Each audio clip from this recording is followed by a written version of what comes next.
આ વખતની આ ચૂંટણી ખૂબ રસપ્રદ પણ રહી હતી અને આ વખતનો પ્રચાર જાણે કોઈ વિધાનસભા લોકસભાની ચૂંટણીનો હોય એવો થયો હતો ને સાથે સાથે કેટલાક મુદ્દાઓ જે પહેલેથી ચાલી રહ્યા હતા એને પણ એન્કેશ કરવાનો પ્રયત્ન થયો પણ એ મુદ્દા ચાલી શક્યા નહીં, જેમ કે અમરેલીની અંદર લેટર કાંડ કે પછી એ પટ્ટા કાંડ, એ પાટીદાર દીકરીને અન્યાયની વાત હોય એને લઈને પણ કોંગ્રેસ નીકળી પણ એ ન ચાલી શક્યું અને કોંગ્રેસને અમરેલીમાં પણ ઝટકો ખાવાનો વારો આવ્યો હતો।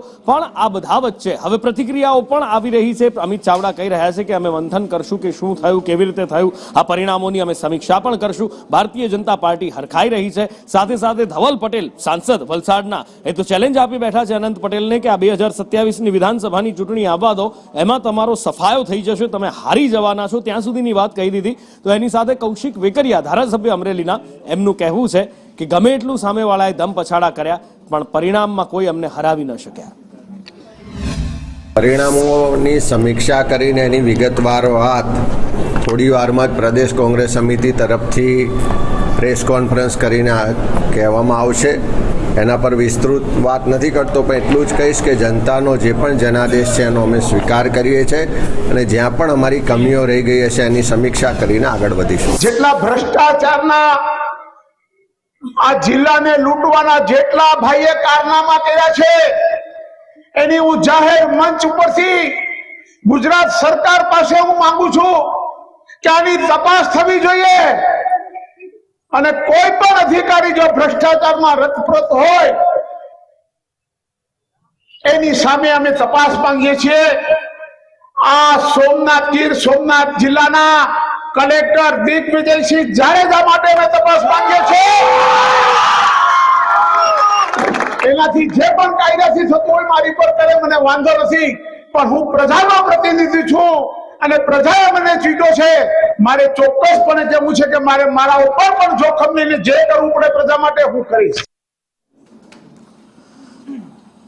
કોડીનારની જે ચૂંટણી છે એમાં પણ જીત્યા છે। સાથે જ પૂર્વ સાંસદ દિનુ સોલંકી એ જિલ્લા કલેક્ટર પર આક્ષેપ કરતા પણ જોવા મળ્યા હતા। ગીર સોમનાથના જિલ્લા કલેક્ટર પર તેમણે ભ્રષ્ટાચારનો મોટો આરોપ મૂક્યો છે અને સાથે જ તેમનું કહેવું છે કે કેન્દ્ર અને રાજ્ય સરકાર સુધી અમે રજૂઆત કરીશું। સાથે સાથે જ એમણે તો તુલના મોહમ્મદ ગઝનવી સાથે તેમની કરી નાખી હતી। હવે આવનારા સમયની અંદર આ નિવેદન શું વિવાદનો વંટોળ ઉઠાવે છે એ જોવાનું છે।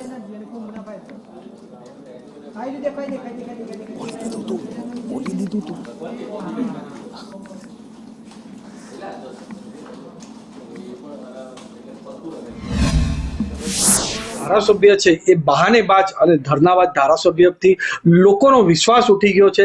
ખાલી બહાના અને ધરના એમાં જ એમની જિંદગી પતી ગઈ હતી ને લોકો હવે એમની પર જરાક પણ વિશ્વાસ નથી મૂકતા, કારણ કે વિકાસથી એ લોકોને વંચિત રાખે છે। એના માટે વાંસદાના લોકોએ એ કોંગ્રેસના ધારાસભ્ય અને કોંગ્રેસને મુંહતોડ જવાબ આપ્યો છે અને અમે પહેલા વલસાડ ડાંગ લોકસભામાં એ કોંગ્રેસના ધારાસભ્યને અમે ક્વાર્ટર ફાઇનલમાં હરાવ્યા। આજે સેમીફાઇનલમાં કંડોલ તાલુકા પંચાયતમાં પણ હરાવ્યા। ખાસ કરીને વાત કરું તો ઢોલુંબર, વાસ્કુઈ અને અમારી લીંબરપાડામાં આજ લગીને ભારતીય જનતા પાર્ટી કોઈ દિવસ પ્લસ નહીં થયું હતું આઝાદીના ઇતિહાસમાં, ત્યાં પણ ભારતીય જનતા પાર્ટી પ્લસ થયું છે। સ્થાનિક સ્વરાજ્યની ચૂંટણીમાં આમ આદમી પાર્ટીના તમામ શીર્ષ નેતૃત્વ, પ્રદેશની ટીમ અને કાર્યકર્તાઓનો ખૂબ ખૂબ આભાર।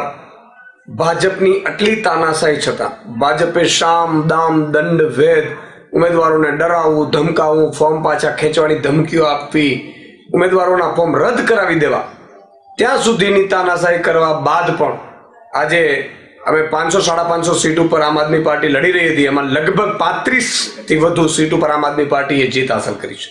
કેટલીક નગરપાલિકાઓ છે એમાં આમ આદમી પાર્ટી વિપક્ષની ભૂમિકામાં છે। કરજણ છે, સલાયા છે, જામજોધપુર છે, માંગરોળ છે। તો હું તમામ જે જીતના ઉમેદવારો છે, જીત્યા છે, એમની પાછળ જે પણ મહેનત કરી છે તમામ કાર્યકર્તાઓનો, ઉમેદવારોનો હું અભિનંદન પાઠવું છું। નગરપાલિકાના ઇલેક્શનોમાં અમરેલી જિલ્લામાં જે રીતે ભારતીય જનતા પાર્ટીનો કેસરીઓ લહેરાણો છે, ખાસ કરીને અમરેલી જિલ્લાના તમામ ભારતીય જનતા પાર્ટીના કાર્યકર્તાઓનો હૃદયથી આભાર પણ માનું છું। જે રીતે ભારતીય જનતા પાર્ટીના કાર્યકર્તાઓ બૂથ ઉપર જઈને મહેનત કરી છે, દેશના યશસ્વી વડાપ્રધાન આદરણીય મોદી સાહેબ, રાજ્યના મુખ્યમંત્રી આદરણીય ભૂપેન્દ્રભાઈ પટેલ સાહેબની સરકારમાં જે રીતે વિકાસના કામો અમરેલી જિલ્લામાં થયા હતા અને થઈ રહ્યા છે, એ પ્રકારે અમરેલી જિલ્લાના મતદારોએ જે રીતે ભારતીય જનતા પાર્ટી ઉપર ભરોસો મૂકી અને દરેક જગ્યાએ નગરપાલિકામાં જે રીતનું કમળ ખીલું છે, હું તમામ કાર્યકર્તાઓને હૃદયપૂર્વકના અભિનંદન આપું છું અને કાર્યકર્તાઓનો આભાર માનું છું અને તમામ મતદાર ભાઈઓનો પણ આભાર માનું છું કે ભારતીય જનતા પાર્ટીનો વિકાસનું કમળ જે રીતે તમે લોકો ખીલાવ્યું છે એ બદલ આપ સૌનો આભાર માનું છું।